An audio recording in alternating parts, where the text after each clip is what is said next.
Okay, this film is titled Batman, Mask of the Phantasm. It came out on December 25th, 1993, Christmas Merry Day. Christmas! Directed by Eric Radomski and Bruce Timm. Credited sequence directors Frank Parr, Dan Reber, Kevin Altieri, and Boyd Kirkland. Story by Alan Burnett. Written by Alan Burnett, Paul Dini, Marty Pascal, and Michael Reeves. And animation by Don Yang and Spectrum Animation. Funny watching the credits roll being like, we've talked to these people. Right? I know.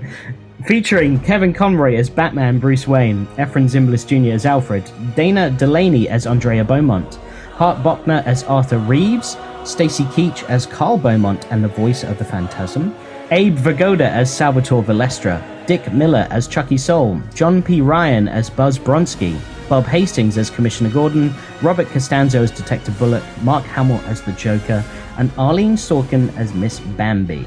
Honorable mentions here, writers Alan Burnett, Paul Dini, Marty Pascal, and Michael Reeves have all been credited previously on this podcast, including Alan Burnett even being our guest on an episode previously, so go check that out if you haven't yet already.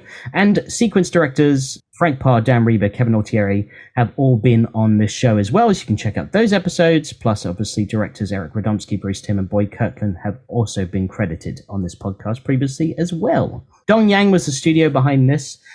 We've seen their episodes in Nothing to Fear. I've got Batman in My Basement, Two-Face Part 2, The Forgotten, See No Evil, and the upcoming episode review of Joker's Favor. So that's the animation studio behind this film. And then also Spectrum Animation did animation sequences in this as well. And they've done On Leather Wings, Heart of Ice, It's Never Too Late, POV, Beware the Grey Ghost, and the layouts of See No Evil. So some great episodes there. Could you see the animation style of some of those episodes in this film? Like his cowl sometimes looks slightly different because it's how the animation studio would always draw Batman. I noticed that quite a bit. Yeah, no, it looks great. Obviously, it's going to look great. It's the film production version of the show. So yeah, it looks fantastic. It does feel a bit different though. It does, doesn't it? Yeah, it feels... it feels lighter in color for some weird reason. Yeah, I think there's sequences as well that I noticed where it got quite grainy and quite blurry at points. Like it went from super HD or 4K to like the grainy picture. And I was thinking, I think that's when they had to zoom in on film cells to make it widescreen, because originally it was supposed to be for TV. Yeah. So I think they were probably like zooming in on that shot, and that's why. Did you notice those blurry shots sometimes? I noticed that there's a scene in the beginning where sort of I think Batman's like looking at a staircase or something, or around a corner, and the grain on like the staircase, the image of it being too zoomed in was very apparent. Right. Yeah, there was a few blurry character like close-ups as well, and I noticed that quite a bit. Okay, actors creds here. We've got Dana Delaney as Andrea Beaumont. She is also known for playing Catherine Mayfair on Desperate Housewives, Josephine Marcus in Tombstone, who's Wyatt Earp's love interest in that movie.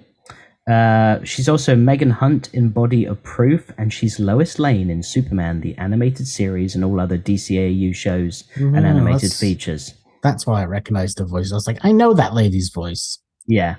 And you know her when you watch Tombstone. She's the one that, because Wyatt Earp has like a wife that I think is addicted to some opiate of some kind, and he meets this woman and they like fall in love, but they don't get together until the end. And that's like Wyatt Earp's like one true love. And she plays that character.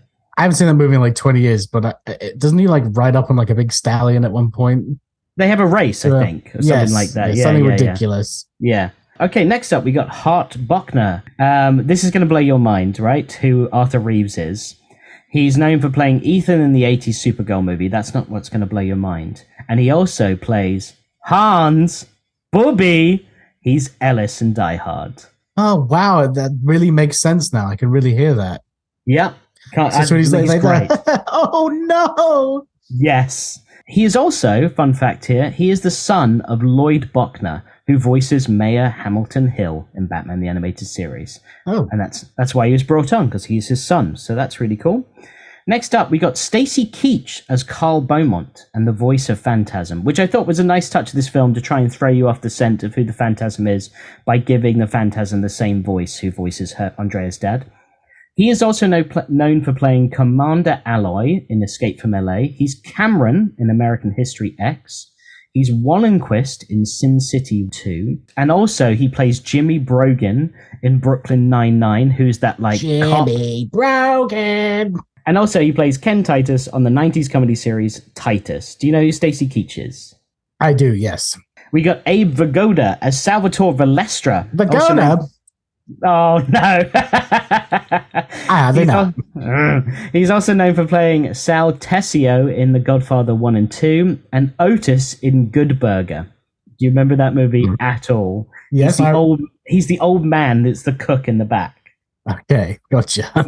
He plays Salvatore Valestra, the guy with needs an oxygen mask because he smoked too much in this film.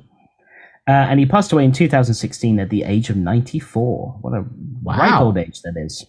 Then we got Dick Miller, who plays Chucky Soul. Also played Miller? No, don't do it every time. He also played the pawn shop clerk in Terminator 1, Joe in Small Soldiers, Boxy Bennett in Batman the Animated Series episodes Harley Quinade and Holly's Holiday, and Mr. Futerman in Gremlins.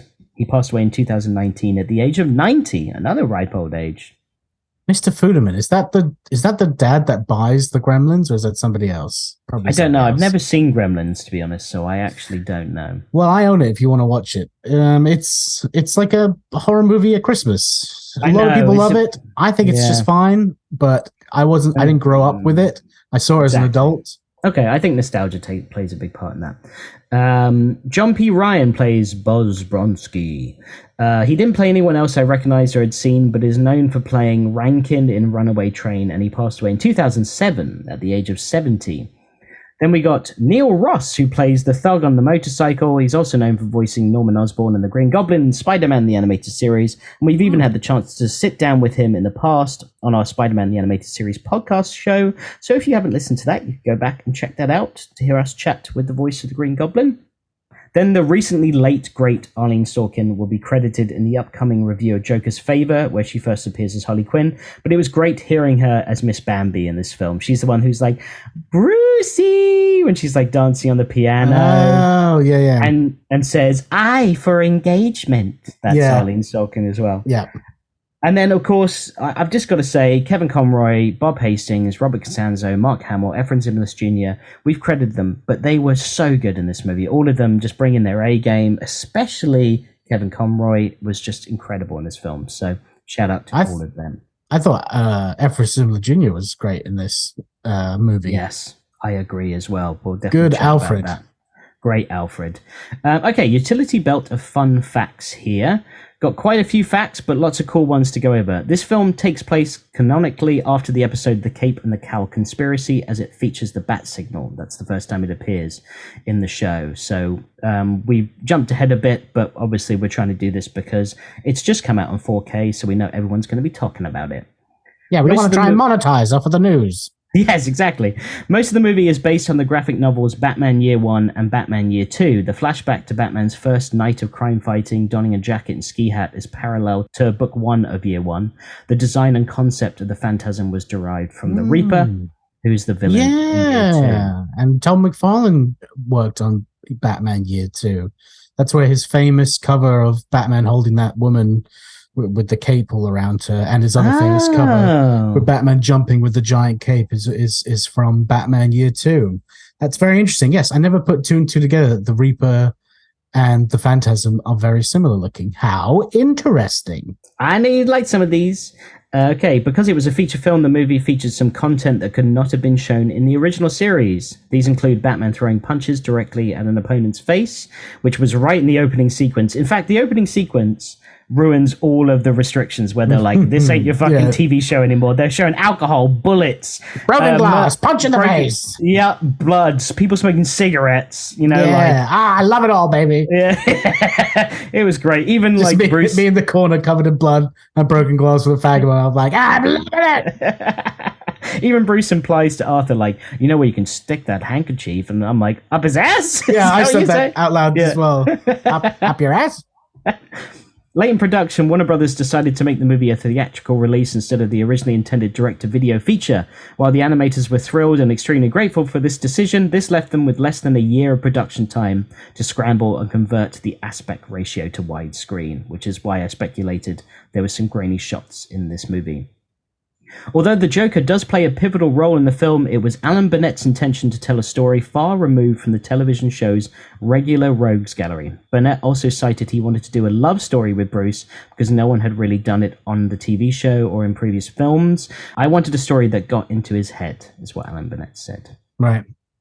Yeah, look, I love Gangster Joker, right? It's something that tickles my nostalgia nipples because you get that with Jack Nicholson in Batman 89. Yeah. So I just think this, like, look, I do like the origin of him being a failed comedian. That's great stuff too. But there's something about him being a gangster and like assassinating her father and then just walking out and eating an apple. Like, I'm like, that's where you get like the criminal of the Joker, right? And like, there's something, I don't know, there's something, and him smoking a fucking fag as well. Like, I was like, I'm loving this shit. Yeah, I love Joker being a gangster like that. And like the way he has all these pointy features and that bowler hat, like he did look really cool. Yeah, he looks awesome. Do you think he's like, maybe like did some studying in like England or something? Because the Joker in this show does have a slight Englishness to him, you know? Yes, he does. You're right. So the fact that he's got like a bowler hat as well when he's like not the Joker, I was like, this motherfucker probably worked for like the London Mafia or something like that. Yeah, that's true. He like did a year abroad. It's like a gap year. Yeah, and it changes. You know, some people like go to Japan, they make it their whole identity. He was like, I love fucking old England. That's a really good point. This is the first comic book film nominated for an Annie Award for Best Animated Feature. It lost to The Lion King in 1994, and it wasn't until Disney's Big Hero 6 that another was nominated, and then finally Sony's Spider-Man Into the Spider-Verse was the one that won that award in 2018. So that's pretty cool, but it was the first comic book film to be nominated, which is dope. The computer-generated version of Gotham City seen in the opening credits was designed for the film, but was considered at one point to be used in Batman the Animated Series. The purpose was to create a virtual set to replace hand-painted backgrounds they currently had on the show, which would have helped speed up production, blah, blah, blah. But it was never ultimately used for that, which I'm very happy about, because I think that would have changed the whole vibe of the show. And like we don't Spider-Man see... the Animated Series. I was just about to say, we don't see a CG city recreation until a few years later when they did the CG New York City that was in Spider-Man the Animated Series. What do you think of that opening sequence of the CG city? It's a bit much. I agree. It cracks me up that, like, because I have subtitles on, and it was like, song in foreign language. Did you see that? Well, I tell you what, bud, there's a really cool fun fact that I'll just go into here, where Shelley Walker created that song. Obviously, she composed all the music for this film, and what they're singing is people's names that worked on the show that weren't credited because they only like did bits and pieces, and Shelley Walker always wanted to credit everyone involved, and because they weren't credited, they're singing their names backwards. That's insane. Isn't that cool? It's such a cool little thing. So she was like, you know what? If you're not going to put their credits in the main credit sequence, in the opening sequence, I'm going to put it in the fucking song. I think that's dope. Good on you, Shirley. Yeah, I love that. More fun facts. Mark Hamill went to a screening at a local theater during the film's theatrical This is a release. classic story. Everyone knows the story. There was only a few people in attendance, so he asked them to sit with them before the film started. Can you imagine going in there and being like, that's fucking Luke Skywalker. And what's he doing watching this? And then finding out, because he wasn't down in the front, like with a lightsaber. It's down the front. It's byong, byong. And then watching a movie with him that he's in. It's crazy. Apparently, Citizen Kane served as an influence for the flashbacks, a story about loss and the passage of time. Oh, that makes a lot of sense. Yeah, that's right. The fighting style Bruce was shown practicing was very close to Taekwondo, despite him calling it Jiu-Jitsu. The move Andrea performed on him, however, was from Jiu-Jitsu. And if you watch closely, when Batman and the Phantasm fight on the rooftop for the first time, the Phantasm does the same throw move on Batman. Yeah, I'd noticed that. That's cool. Now I just want Batman to say Mojo Jojo. While the film was being written by Paul Dini, who was handling many of the Joker scenes, Paul Dini was actually attacked and beaten by 2 muggers on the Pier Drive and had to undergo reconstructive surgery on his skull. He spent several months recuperating from the attack, physically and emotionally, and as a result, he almost backed out of the film entirely and even considered giving up working on Batman altogether before he returned to work on the script. He later wrote a graphic novel on his experience recovering titled Dark Knight, A True Batman Story. And I recommend anybody to read that book. It's very dark, but it's very good. It's incredible.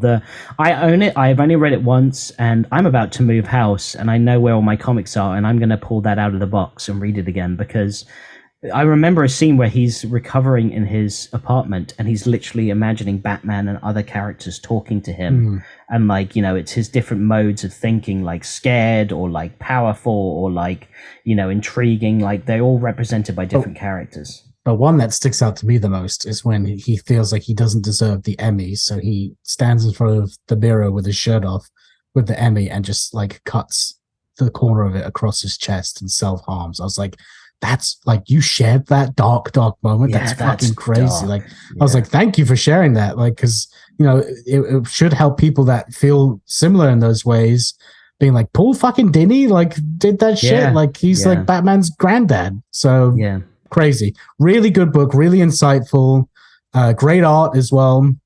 It had a great art, so I recommend go see it. When the Joker shoots the robots in the World's Fair, the sound of them winding down is the sound of the Millennium Falcon winding down from Star Wars. Did you notice that? It's, whatever, and that's what was it, like a jet engine turning off or something like that? Isn't that where they got the sound effect from? Yeah, it's like, joo, joo, joo, joo. Yeah, I love that. And of course, Mark Hamill, Star Wars, so I think that was cool they did that.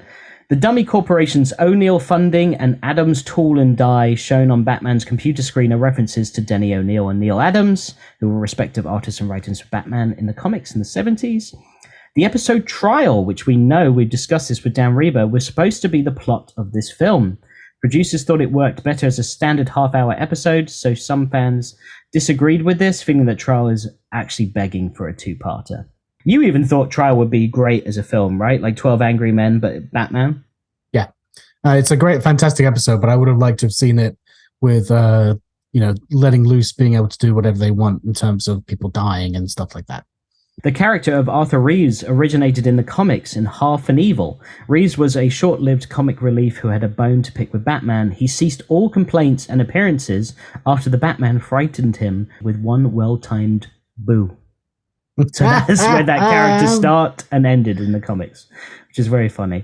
Many of the items featured at the Gotham's World Fair were inspired from items featured in the famous 1939 New York's World Fair. The rocket and planet centerpiece echo New York's famous Tyrolean and Perisphere exhibits. Right. So apparently that's in it's there. used with Iron Man's dad and all that stuff as well, isn't it, in the films? Yeah. I mean, I thought that Andrea's dad, Carl Beaumont, looked a lot like Howard Hughes. Yeah, you're right. Howard Stark. Yeah, Howard Stark, and who obviously was inspired by Howard Hughes. So, yeah. Unlike in the series, Batman does not wear a helmet over his cowl while riding the Batcycle in this movie. So he's even like, I don't care, baby. I don't need no helmet. We can do whatever we want in this movie. Let's go. That's bad, though. Like, you should still, like... And also, it's like a part of the action figure for children, so they should have had it. In Batman Begins, Bruce Wayne uses a similar ski mask outfit used in this film before using a bat suit. It is unknown if this was an homage by the filmmakers, but it's very much looks like what he wears in this film as well. What do you think of that whole, like, get up on his first night out? I just think of you as a teenager. Or were you a teenager? Or were you a 21-year-old man?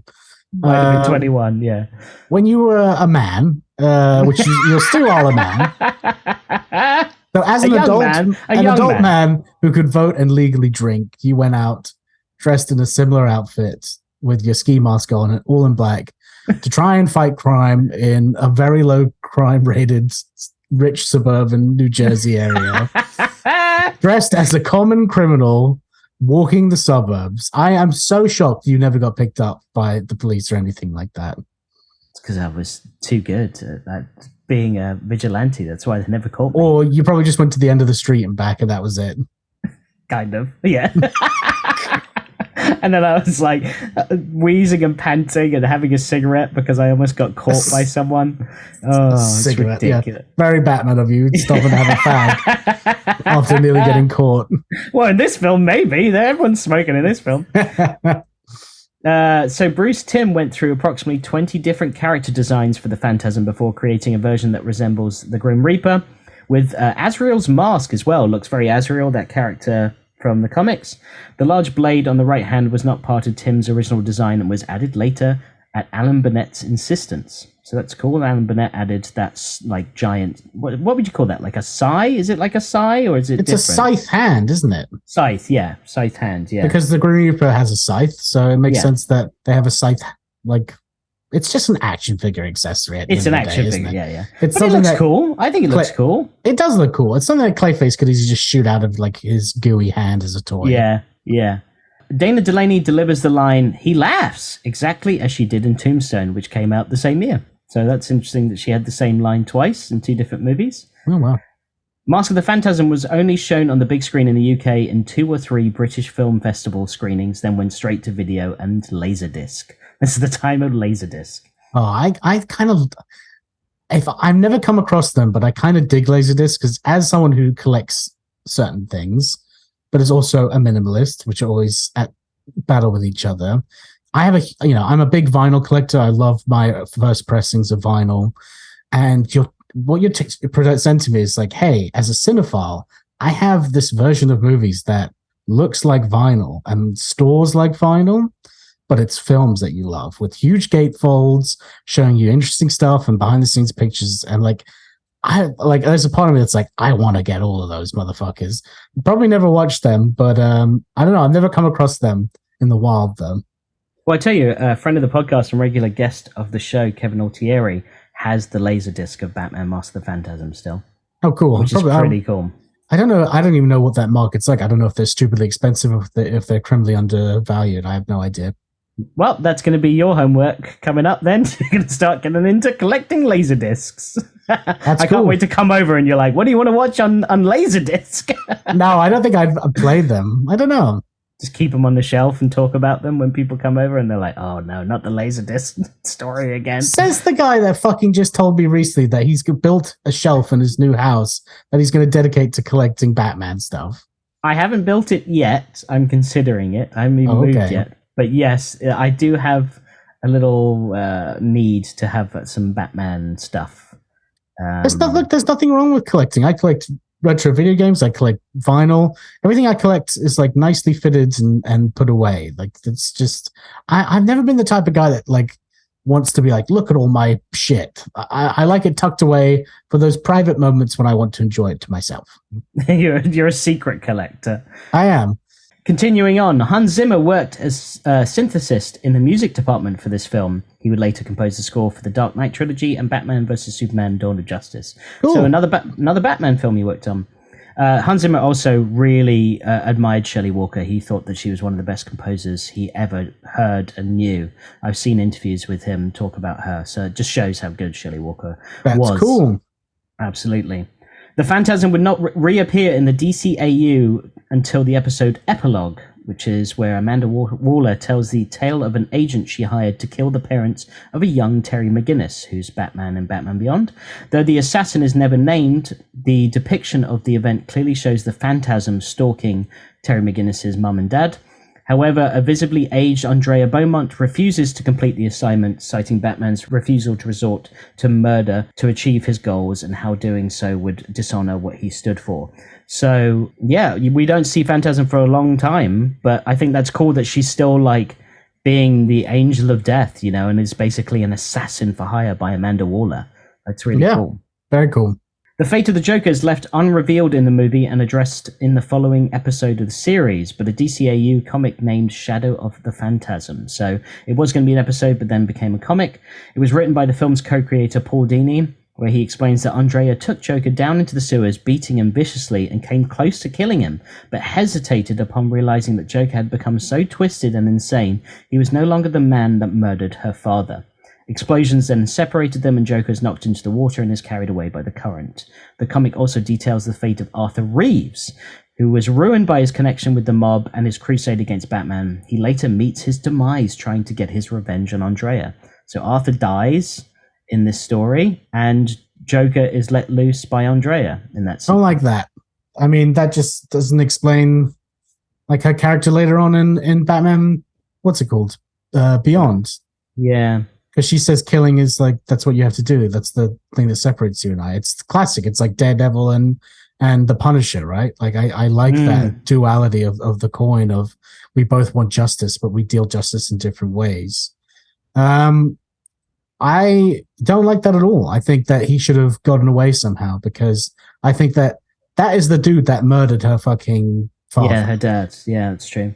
And regardless of what he turned into, you wouldn't like that's I would never look at someone being like maybe if they changed for the good, right? Where you're like, okay, well now they're like a super loved part of the community. They do a lot of good for the community. Like they've really like changed. Like they are not the same person. He's even worse now. He's a psycho killer clown. Yeah. Like you would do the world of I think even Batman would be like, well, at least that one's fucking dealt with, you know? Like it's just, and Andrea goes on to continue to be an assassin and a murderer, so she hasn't changed either. Exactly. Yeah. So that I do not like at all. That's true. It's better left unsaid, which is probably why it went to the comics and was never made into an episode, because you might as well just leave that to mystery. Like, yeah, the Joker got away somehow, and Andrea obviously then left, and like that was it. And the Joker got away. Another Christmas connection. During early development, the film was going to be called Batman Masks. It was, however, changed to Batman Mask of the Phantasm during the production, even though the Phantasm is never referred to as the Phantasm in this film once. What do you think of this title? Because I've never liked the title of this movie. Mask of the Phantasm? Yeah. Yeah, I agree. I think it could... I don't know what I would rather call it, but it doesn't really, like, give me an idea what it is, because you don't know that the Phantasm is called the Phantasm. They never name that character, as I said. And also, Mask of the Phantasm, like, I guess they're trying to be like, who's under the mask? But it doesn't really imply that to me unless I've seen this movie and know what it's about. Like, if I saw that on the poster, I'd be like, I have no idea what that movie's about or what it's implying. Yeah. You know? What would you call it? Do you have any ideas? I think Phantasm by itself would have been a stronger title. Batman Phantasm. Yeah, or like, you know what? They did Batman Mystery of the Batwoman later on. What about Batman Mystery of the Phantasm? Why not just call it that? The Phantom Menace. Why are you singing the Tottenham theme, mate? Finally, our final fun fact of the day here. Kenner, which had already released toys... I hardly know her. Had already released toys for Batman the Animated Series, produced several tie-in figures for this film, including the Joker and the Phantasm. The Phantasm was unmasked, however, in this toy, which spoiled a giant plot in this film. Whoopsie. Yeah, there's Andrea's head right there when you buy the toy, and you're like, oh, okay, so Andrea's the Phantasm then.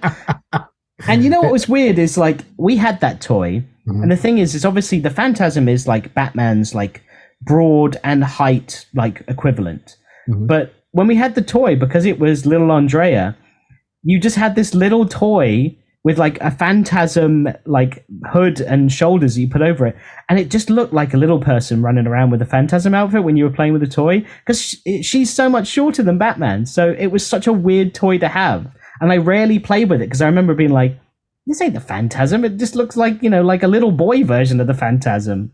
Yeah, I'm sure you could have found another toy to put it over to make it accurate. Yeah, you probably could have, yeah, because you could take the whole thing off with the cape.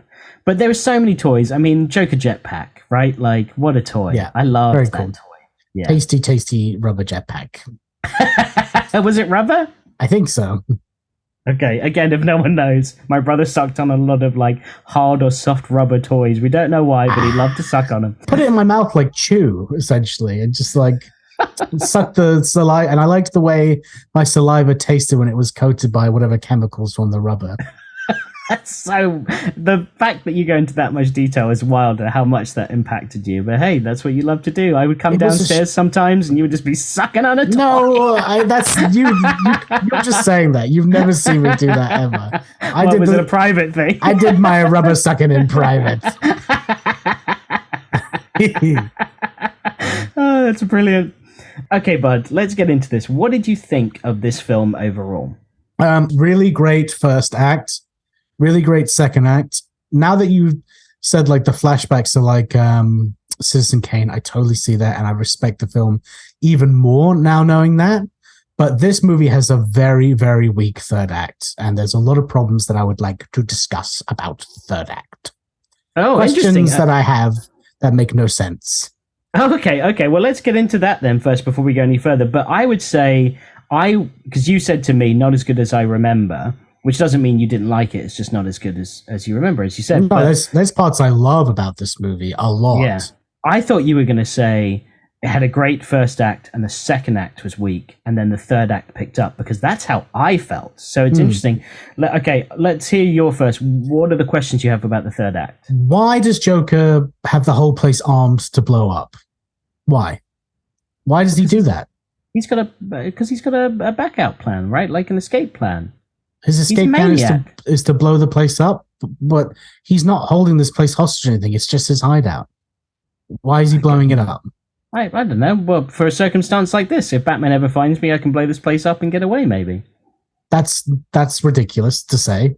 That's not a plan that happens. Doesn't seem like too much of a stretch. Okay, I thought it was going to be more of a brain stumper, but it added all this conflict in the third act of like, this place is gonna blow, that I was like, some days you just can't get rid of a bomb. I was like, this is a very strange choice. Like, I shouldn't have ended there. I don't even like him in like the world of the future thing. I don't like that whole segment of the film. It doesn't really fit with the rest of it.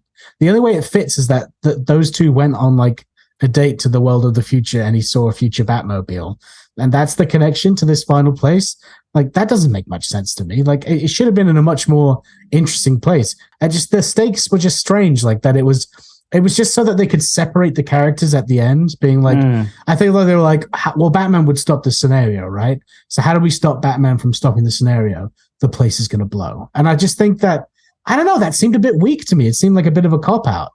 And I wasn't big on that. Also, here you have Andrea being this badass fucking character this whole movie, like dodging cars, pushing over extremely heavy statues onto people and killing them, being a menacing threat. The moment she sees the Joker, she just decides to take her mask off. Did her mask have all of her confidence? Because after that, she becomes a damsel in distress, just hanging from a pole, screaming. And I was like, what happened to this character? Like, she's just completely changed now. And then it was all on Batman's like shoulders to come in and save the day.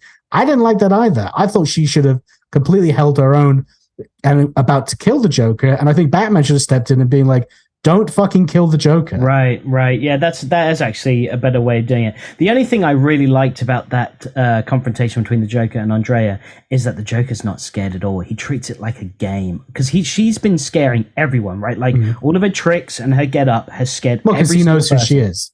Exactly. And what I love about that is he knows who she is, because he's like, it's not Carl Beaumont, because I killed that motherfucker. And the moment he finds out that Andrea's back, when he's like interrogating Arthur in his office, he's like, put two and two together, it's her, which I love that Joker's the first one to figure that out.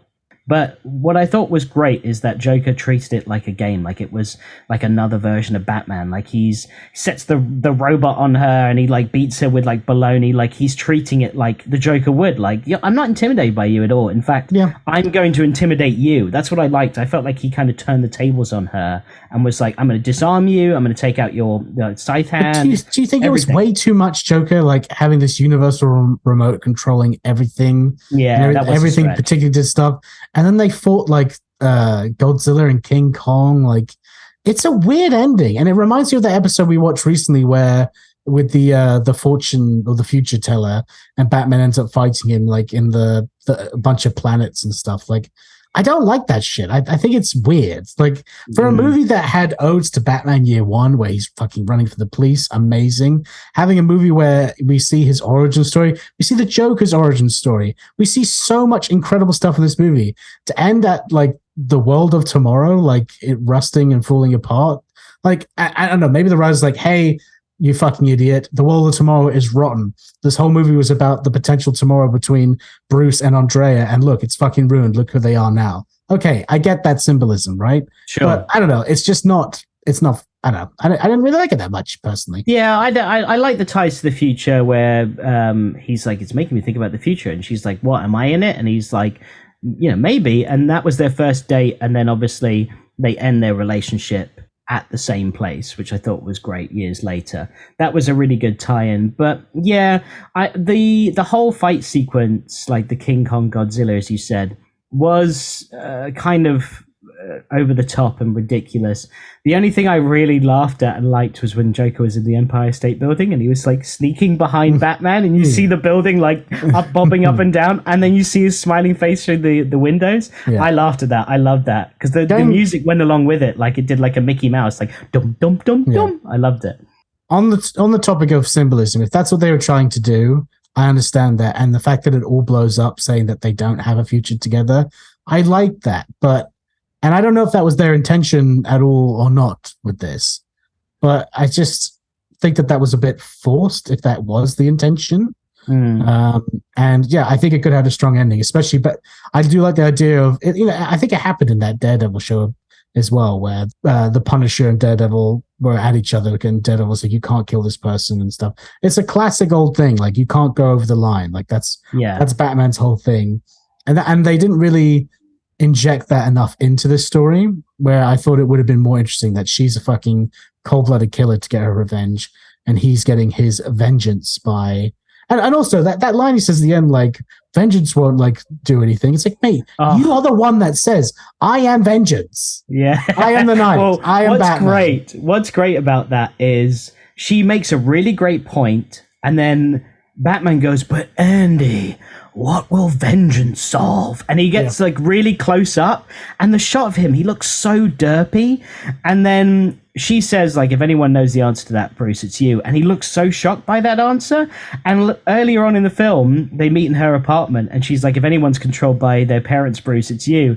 And she gets Batman twice. That was the best line. Also, one of the funniest scenes in this movie is that apartment scene when she goes in the room and turns on the light, and Batman's like in her face. Like, I'm sorry, you would have smelled his protein powder breath, right? Like, there's no way that you, like, I know, to be fair, I know she did see him beforehand when she was kissing that guy, but like the fact that you walk up to the lamp, like to turn it on and be like smooching close is very funny to me. Maybe he saw her smooching and was like, I want to smooch too. A kiss from a rose. My favorite part of the whole opening sequence is when Batman stomps that table with the guy under it. I love that so much. So it's such a great Batman moment where he's like struggling on the table for his gun, and you just hear as like the table. It's like a bouncy ball's under there. It's great. It's such a great noise. I really like Batman Bruce Wayne punching that guy in the face on the motorcycle. And he's in like this awesome like ninja pose. And that he just flies into that guy's face, and I mean, nose broken, teeth broken, like it must be a mess. Yeah, it must be a mess. His whole face goes into it. Itself. I love it. So after Batman gets blamed for killing Chucky's soul, he spots Phantasm and he chases after the Phantasm, only to find a smoke trail leading through an exit door. And he just like... Now, was this a smoke trail or was it a vape trail? Because in my head, that mask of the Phantasm was just like producing constant vape clouds. And as I was watching it, me and my wife were joking where, like, you know how Batman's going around being like, oh, I found some mysterious residue left over, Alfred.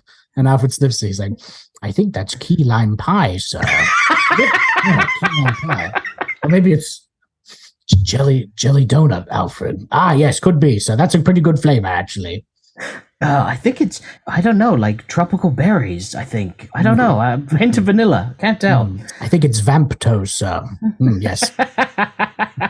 Yeah, I mean, it's really funny, though, because the Phantasm escapes. There's a smoke trail. He obviously saw someone, and then he just narrows his eyes like, they got away. And I'm like, run after them. Like, it's only a staircase, Batman. What are you doing? I'm tired. I want my vape. Yeah, this vape's going right to my head. I haven't. I do love seeing Bruce as a detective in the cave, and he's analyzing the windshield, and Alfred like tries to get involved, but the moment Bruce says like polymer and or adaptogenic, Alfred just rolls his eyes and walks away like, what a fucking nerd. I did not help raise a nerd, Sam. Where's that Phantasm? I want to smoke some of that good stuff. Do you have any English breakfast tea? It might be nice. Or just some weed. I'm down to clown with just weed. I like the cakey variety, Sam. So this scene just blew my mind. We get to a party at Wayne Manor, and Bruce is like being a Mac Daddy. He's got a woman on each arm. And then Arlene Sorkin comes in, and she's like, and the I word for engagement. But then immediately I'm uncomfortable because her character's Asian, and her eyes are just black. Like she's like an alien. Like it's like a great white shark. I was like, what's going on here, guys? That was maybe a racist choice. I'm not sure. I'm not Asian, so I cannot confirm if that's offensive or not. So yeah, Bruce's first night out as a vigilante, his look is interesting. My favorite thing is that Batman's first words ever spoken as a vigilante in Gotham City are on your stomachs. Arms spread. They're like, what are you into, man? Is that leather you're wearing there? That is definitely latex leather. I think it's a latex leather combo. Spread your legs. I mean your arms. All right. Look, hey, you chose the right guy. I'm into this type of stuff. You caught me in a good spot. What did you say your name was? Gimp Man. I am bondage. I am rigging. I am Gimp Man. Yes, father, I shall become a gimp. He's in his study. And he's like, I don't know what to do, father. Yeah, he finds his dad's like sex box full of all the sex toys and gimp outfit. Yes, father, I shall become a gimp. Nope, that's that one. I did not want you to find that one. He puts the costume on the first time. Alfred has the same reaction he has. Like, oh my god. Spread your legs. On your stomach, over the bed. And then he's finishing, he's like,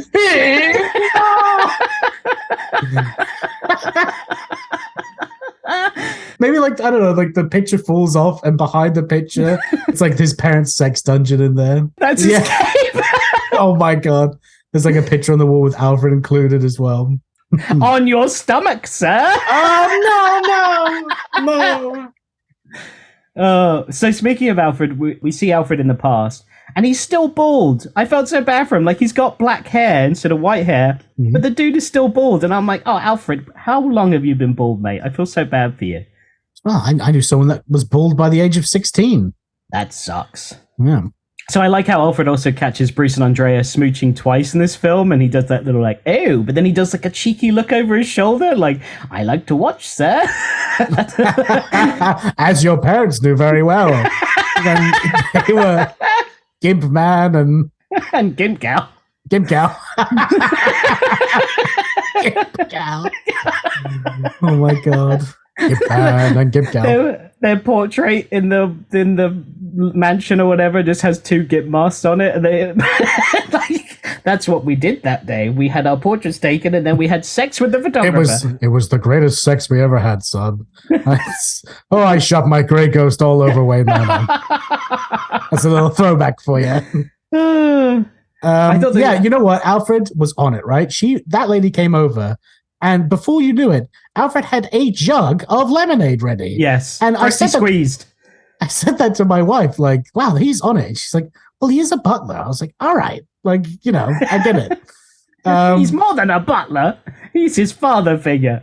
I know, but like, I was just very impressed that he like immediately had lemonade ready to go. And then my wife was like, what are you saying? I'm like, no, this is not about you. I'm not saying when someone comes over, I demand you to have a jug of lemonade ready. It's like not everything I say has like a hidden meaning, nor nothing I say has a hidden meaning. Anyway, that's a little tangent. It's the end of the film. By the time you finish that conversation, you're like, well, we missed the whole movie. I thought the graveyard scene with Buzz Bronski was great. Like the vibe of that graveyard being all still and quiet was spooky. I thought it was a really cool set. And then Phantasm killing him with a gravestone in an empty grave. I was like, that's super convenient. He's already in a grave, like dead. I thought that was great. I think that happens in the movie Creepshow, doesn't it? Someone is in a grave. Not Ed Helms, the guy from the Rock, who was the Navy SEAL leader. Oh, Ed Harris? Ed Harris, thank you. Yeah, I'm pretty sure he gets crushed by a gravestone in that film. Oh, okay. And then we get Batman using a tape recorder when inspecting the graveyard. I think that's a nice touch, seeing him like be a detective and then visiting his parents' grave, and Andrea spots him. And I like how that's how she finds out that Batman and Bruce are the same.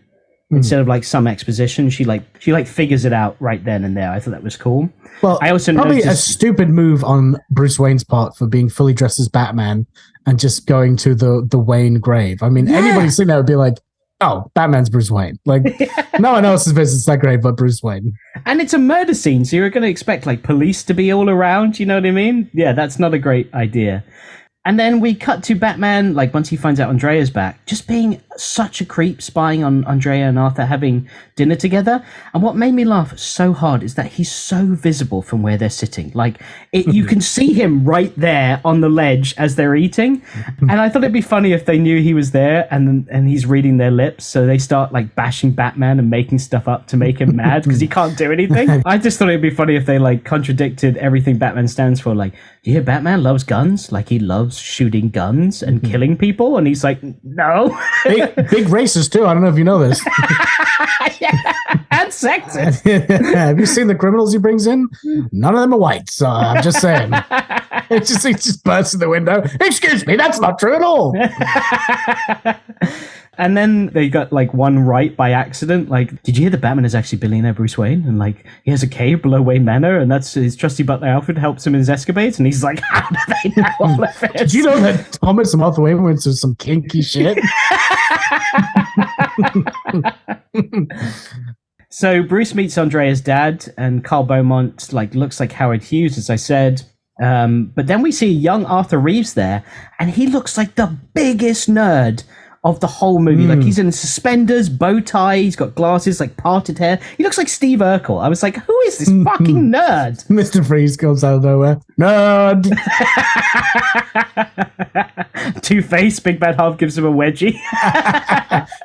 That day he learned to never look like a big-time nerd ever again. And then you're a cigar man. Did you notice what Carl's cigars were that he was smoking? That Sal Valestra? Probably Cubans, I would assume. I thought so too. They're called Bengal Tiger. So I thought like he's getting Indian cigars, I guess. That's the reason. It was just a weird little thing added into this movie. The biker gang that Bruce fights, like we talked about that great punch, but some of their outfits were way over the top, man. Like all leather, wearing like a pilot's cap. Like they looked like they were auditioning. Did you say all leather? Wow, these guys look pretty cool. What are you guys doing after this? I got a shindig going on at Wayne Manor. I thought they looked like Joel Schumacher's, like they're auditioning for that Batman, you know, like the biker gangs and that. They felt like that with the biker gang and like just that style of criminal.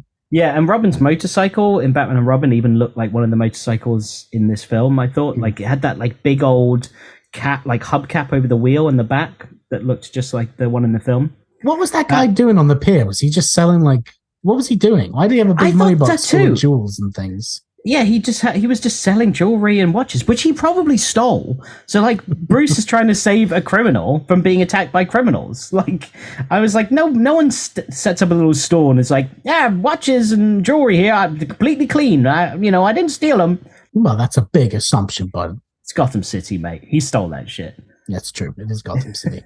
Crime is rampant. If only there was a leather-bound man that was into very devious sex that could save everybody. This is running throughout this whole this whole review. Yes, it is. So I don't know what else to say about the scene where Bruce is pleading with his parents' grave, besides it just being, in my opinion, like Kevin Conroy's best performance he's ever done in this role. Like that scene, the tone he has, the way he inflects certain words, like I actually believe that character struggle in that scene. You know, it's so good. The way he's like, please, like, tell me it's going to be okay. I think it's just amazing. It's so good. Yeah, I agree. We then suddenly cut back to Batman on the roof where he was watching Andrea and Arthur, and I was like, oh yeah, I forgot that, like, this whole flashback has been whilst he's just watching them. Like, they've left, like, it was hours ago, you know what I mean? Like, they've gone, he's been thinking about this. Gotham's, like, overrun with crime, and they're like, where's the Batman? He's just thinking about his ex-girlfriend on a fucking rooftop somewhere. We all need our moments to do things like that, some self-reflection. Yeah, but that was like 4 hours. Like, the restaurant was closed. Like, they had all gone home. I always found it weird too that Alfred chose the example of like how well he knows Bruce by saying, "I diapered your bottom. I bloody well ought to, sir." Like, as a kid, I didn't hear diapered. Like, I don't know why, it just didn't sound like it. As a kid, I thought he said, "I died at your bottom." So I bloody well ought to, sir. And I was like, died at your bottom? What is he talking about? I am your butler, after all, so I know a lot about your bottom, sir. I do like the whole proposal scene and the bats interrupting. That was cool. And of course, it leads to probably my favorite scene in this whole film, where he comes to be Batman for the first time, like, because he finds the cave and all of that stuff. And I really love that scene because Alfred's reaction, like, really sells it for me, because he's afraid of Bruce, even though that he knows that that's him under the mask. It shows like how scary he is and how he becomes a different person as Batman. I thought that was really great. Yeah, if you can strike fear in the man that knows you the best, then yes, that's a good tool to use. Absolutely. So this whole time, you know, when I said like the second act kind of dragged, like talking about it now, I don't mind as much. But when I was watching it, I was kind of like, okay, like, we're getting a lot of like backstory and flashbacks. I get it, but it's just all heavy. It's about like Andrea and Bruce, and it's all sad. And so the introduction of the Joker was so needed. Like, when he came in and it's Mark Hamill being his best Joker self, I was like, that's so refreshing to have. And I think this may be Hamill's like best performance as the Joker, because he's so unpredictable, and the way he like brings Sal in, and he's just like, you know, mi costa su costa. Well, how I don't know the Spanish saying. I can't remember it exactly, but he's so welcoming. And then he's like, "That's what I want to see." A nice big smile, like my old pal Sal. And then he fucking kills him. I was like, that's a Joker. I love that. Yeah, as I'll say it again. I always say it. I know, but he's the Great White Shark to me. And so the fact that, like, and he was so that in this film. The fact that like that guy thought he could be safe was like, you know, it's like he jumped into the sea with a barrel full of chum to make a deal with a great white and got fucked. Yeah, I love that. That's a good point. And of course, we get the amazing line that you and I have quoted a million times over the years. "Don't touch me, old man. I don't know where you've been." I love the animation there where he sticks his chin out and he smacks his hands away. Yes. Yeah, I think that's great. And he goes red around him as it like does a close up on his face.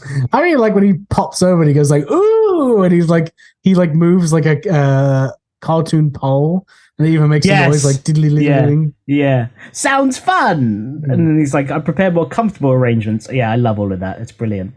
We get the Batwing in this film, which is cool. I forgot that it was in this film.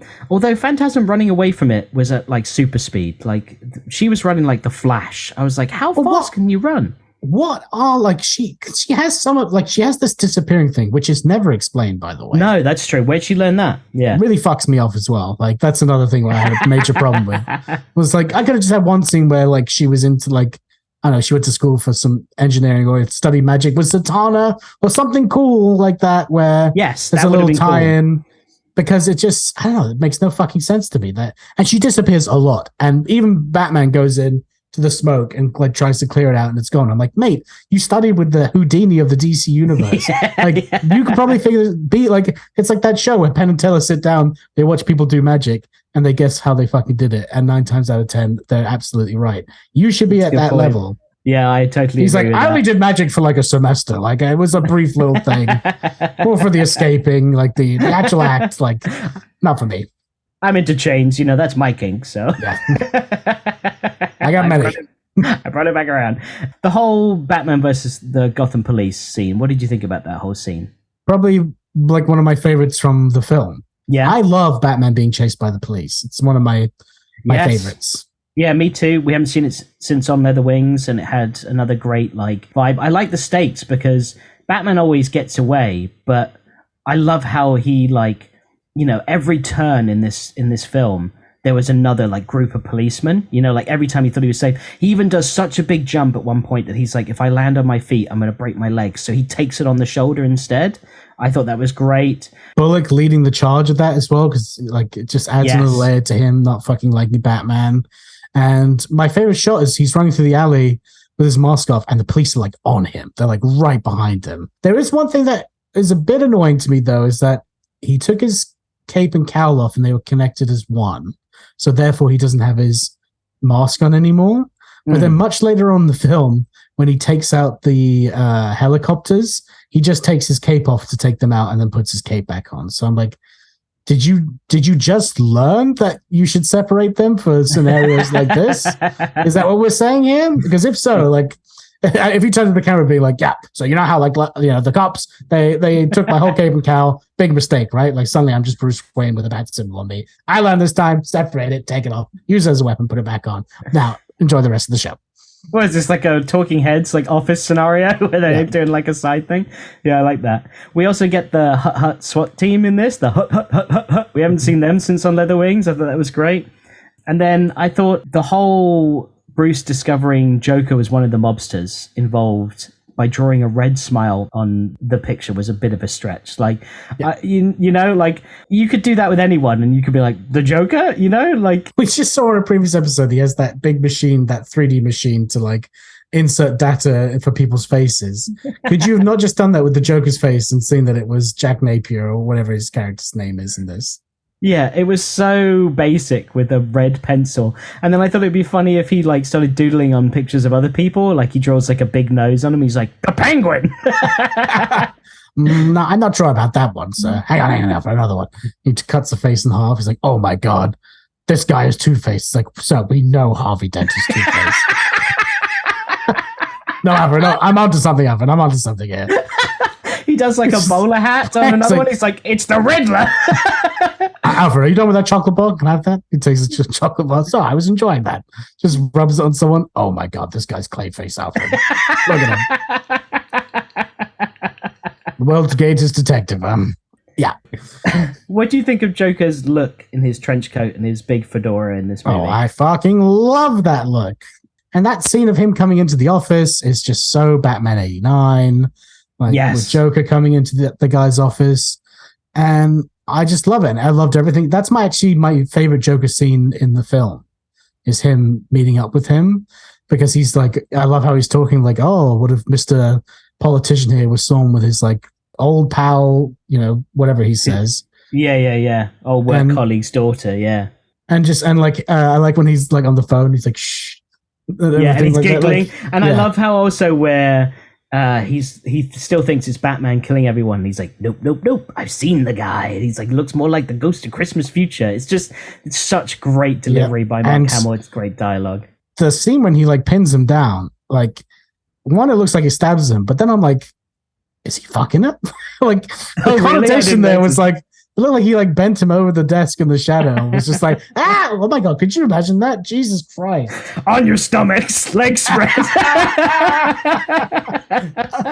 Oh no.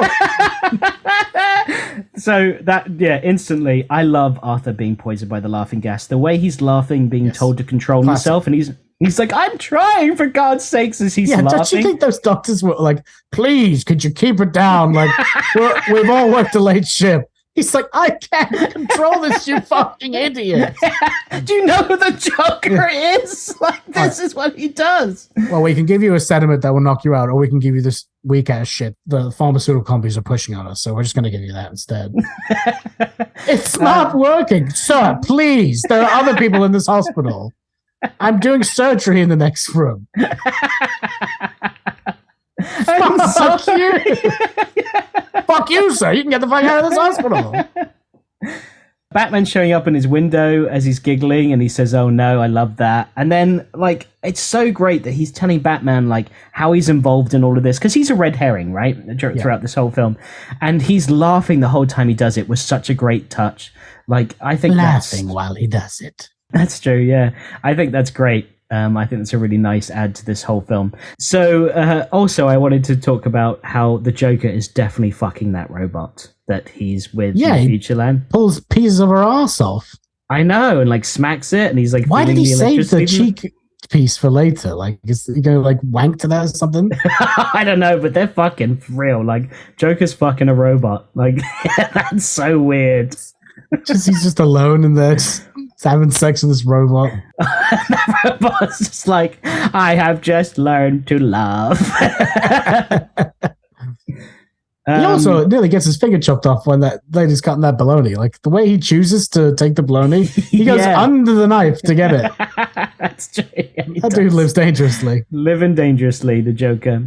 So then we get to Batman versus the Joker, which is an interesting fight. But the one thing I do love is when the Joker waves at Batman to get his attention and goes, yoo-hoo, and giggles as he does it. I was like, that again is so Mark Hamill's Joker. Like, he's just nailed it. I love it. I actually I know we're watching this earlier than in production order, but I really missed his Joker, and it was great to see him in this film. Like, we haven't had Joker for a long time in our episodes. Well, we got Joker's Favor next, which is, in my opinion, besides The Laughing Fish, the best Joker episode. Yeah, I'm really looking forward to that. So there are many love that Batman moments in this film. We haven't really gone through because there's just so many. But I've got one. I got my top one. I've got my top one. Okay, you go first then. Which is your top one? It's very, very simple. It's when that guy's in bed and they shut the door and he's alone in the hospital room and you see the shadow of Batman's ears grow across his body. I was like, oh, that's awesome. That's cool. Yeah, that is a really good moment. My one is really random, but it's always stuck out to me and I love it so much. I love the framing and the shot. So Batman's chasing the Joker, right? And he enters the tunnel and there's light coming from underneath the archways to him on the left. And Batman runs into the tunnel. He hears Joker laughing and echoing his voice in the distance. And he just turns around and he does this pose and the framing of the shot looks so good. And then he runs towards the camera and he see his bat signal. And I'm just like, yes, he looks so cool. I know exactly the scene that you're talking about. That was another cool Batman scene. He looks great. So Batman obviously escapes all the explosions as Andrea takes Joker away in a cloud of smoke. I thought Batman looked really cool coming out of the water when he's out of the funfair and he's just watching the explosions happen. I thought that was another cool shot. And then let's talk about that Alfred scene at the end, because this is where Efren Zimbalist Jr. brings his A game as Alfred. There's something about his voice and how soft and concerning it all is. Instantly makes me pay attention. And the way he delivers that line to Bruce, where he's just you walk that tightrope every night, and I thank God that you haven't fallen into that abyss. But Andrea did years ago, and there's nothing you could have done to save her. Of course, I'm not doing the lines any justice, but it's just so well delivered by Efren. It's amazing, and he comforts Bruce, and I think it's potentially the best Alfred scene I've seen yet, or maybe in the whole show, because it's his father figure, and it's at the same time it's saying, I'm proud of you that you haven't become someone like Andrea due to your past tragedies, but it's also him feeling sorry for him, because Alfred wanted him and Andrea to work it out and be a relationship, because deep down Alfred just wants him to be happy, right? There's many layers to that whole speech of just how Alfred's feeling. And I think it's beautiful. It's really heart-to-heart, great stuff. Alfred might be my favorite character in Batman now I think about it, because he can be a cheeky sod and very funny. Yeah, he can. He's a posh old English bloke. He can be stern and loving. The dude has range, right? As a character, he has a lot of range. He can be the hero and save Batman. He saved him a few times already in this show that we've seen. Yeah, and that speech as well. The fact that he says, you walk that line every night, and I thank God that you haven't fallen into that pit. We get a real insight into Alfred there of every night Bruce goes out as Batman, he's thinking is this going to be the night? Is this the night where he goes too far? And he's just so thankful that every time Batman comes home that he hasn't. He's probably thinking as well, all right, so people find out he's Bruce Wayne. Is he going to grasp me up? Am I going to go to jail? Is an accessory for knowing all this stuff? I still want to do my Alfred comic, which I won't say what the story is on this air, but you know what it is, and it's dope. I do, yeah. Well, we'll talk about a comic at the end of this review that uses a lot of characters from this film that we came up with, but we're right at the end now. So at the end, Bruce finds the locket he gave Andrea in the Batcave, and then we cut to Andrea on a boat being hit on by some drunk guy. And can I just say, that scene made me laugh, because the guy says, like, "I'm sorry, do you want to be alone?" And Andrea quickly and sadly says, "I am." Yeah. And then it's silence. And if I was that guy, I'd be like, okay, that was the weirdest fucking way of you saying that. Like, also, why are you so weird? Unrealistic that a super drunk guy goes up to a woman and then just suddenly leaves her alone. Like, that's yes, not how reality works, sadly. No, sadly. Instead, he'd be like, "Looks like you could use some company." And then that guy would be chucked overboard. Yeah, she just kills him with her scythe hand. She just slices his head off. She's like, "I am alone." He's like, "Not anymore. I'm here, baby." Yeah. Just pushes him off the deck. We then get the classic camera panning up the sides of the buildings and come to see Batman on a rooftop, all stoic, and then the bat signal lights, and he swings into action, and that's the end of the film. And then we get this really dated song, which is the most dated part of this whole movie. Tia Carrere's song, "I Never Even Told You," plays over the credits. And you said you didn't stick around to listen, but it was a song that was written for this film and very much feels like the film attempts to like adopt a Bond song almost, right, in the way they're doing it. The chorus is like, "I never even told you," but it's still kind of like the same. I am the Gimp Man. I didn't tell you my kinks. It's just so Get so on weird. Your stomach, your hands are spread. Get in my bed tonight. Yeah, it's a weird one because it just so randomly starts playing and you're like, what is this? Like, if you've just watched this Batman animated film and it's got all this orchestral music and suddenly it's got this like very dated, sexy, like we're getting down saxophone music and it's real soft. It's very weird. So that is the end of our Master of the Phantasm review. We've done it, bud. Well done. We've gotten through all of it. And I would say overall, I really enjoyed watching it again. I had a good time watching this movie. Yeah, there's some problems that I noticed and we've talked about, but overall, like, for an animated film, you know, like, this brings a lot of great lore to the DC animated universe, and I think is just a really great way of, like, explaining Batman's origin story in this universe as well. It's a bold movie because you're taking a kid's cartoon and making a film, and you choose to do a love story, an origin story for the hero and the villain, and a revenge, not whodunit, but reveal. Like, it's an interesting concept for a kid's cartoon film. Very strange.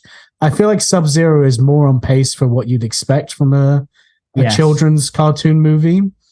Because I will say one thing I felt in this movie was there is a lack of action for a Batman project.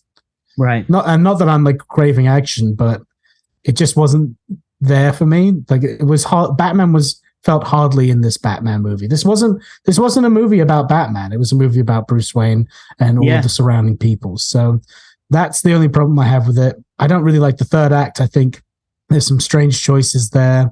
And you're right, the second act does drag a little bit. So right now, upon reflection, I think I'd watch the clips I like from this movie, but I don't really have any interest in seeing it fully again. That's fair. I mean, I know I'll watch this movie probably a bunch of times after this because I've always loved it. I remember seeing this film for the first time that I remember, at least, was when we had moved to New Jersey. Because, like, 1993, I may have watched this, like, before we moved to America, but I was just too young to remember. But I remember watching this in New Jersey when I was, like, 10. And just being like, this is great. Like, I loved seeing Batman as a vigilante and like his story of how he became Batman. And this is the first movie that has ever shown that, right? Like all the Batman movies that came before this, we know his parents were shot. Yeah, we have a flashback in Batman 89 of his parents being shot, but we never see his journey into like becoming Batman. You know, Batman Forever was after this. Well, you at least see him like being a vigilante, and like I made a vow to my parents, and like trying to draft up like what his suit's going to look like, and all of that cool stuff. And yeah, I just think that. By the way, he just drew the Bat costume without the ears and threw it away. He did. That's ridiculous. But I guess as an artist, I understand like you're so fucking close without realizing it. That's true. That's a good point. Yeah. So I really enjoyed this. And we were talking about stories, like you were talking about your Alfred story.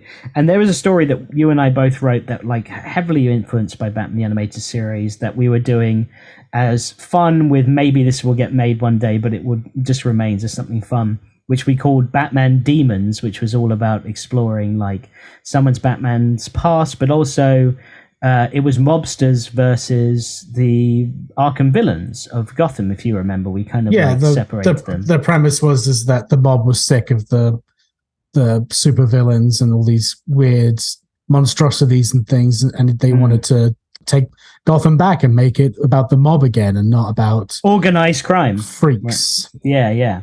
So, which is still a cool story. It is a cool story, and who knows? Maybe it's been done by now. I have no idea. Probably has, but I really liked our version. I really liked how like villains chose sides. Like some chose to join the mob and others didn't. I thought it was great. But one thing that we also did is all the mobsters in this, Chucky Soul, Sal Valestra, Buzz Bronski, we all had them in our story because it was like, who were these guys before they obviously went to Phantasm, were killed. And I really liked that. Like for me, I loved using those characters because those are names that I always, for some reason, I remember them, like Sal Valestra, Buzz Bronski, Chucky Soul. Like they just stick out in my brain as like, oh yeah, those are gangster names. Like I like those a lot. I think they're great. So next up, we have a returning special guest. A very special episode is coming up next. This person has been on the show already, as I said, but also has a lot to do with the making of this film. So we are going to continue our Mask of the Phantasm chat with that person. Sadly, Will won't be able to make that one. It's been really hard with everything he's got going on with deadlines and stuff to be able to make a lot of these guest interviews. So you've been listening to other episodes. It's just been me recently. That's the reason why, not because Will doesn't like me or our guests. It's because he's too busy. Yeah, I'm looking forward to that. So that will be our next episode. Then we have another special guest. We have a writer from the New Adventures of Batman that's coming on. He's also written other various DCAU shows. Then we'll probably have a Cape Capers compilation part 2 episode thrown in there to keep you all fed up with content. Keep you all fed. Daddy's going to give you some content. And then we're going to have a little 2-week break because this is during all of my move and my brother's deadlines, and then we're going to take a holiday. We've got some holidays planned in October, so we will be back after those episodes in late October to review Joker's Favor. So you've got a bunch of episodes coming up, some great guests, then a little break, and then we'll be back. And that's all the time we've got for this week. Join us next time where we'll continue talking all things Batman the Animated Series. Until then, I've been Alex Robson. I've been Will Robson. And remember that we are Vengeance, we are the Night, we are a podcast. Toodles! Farewell, Mr. Bronski.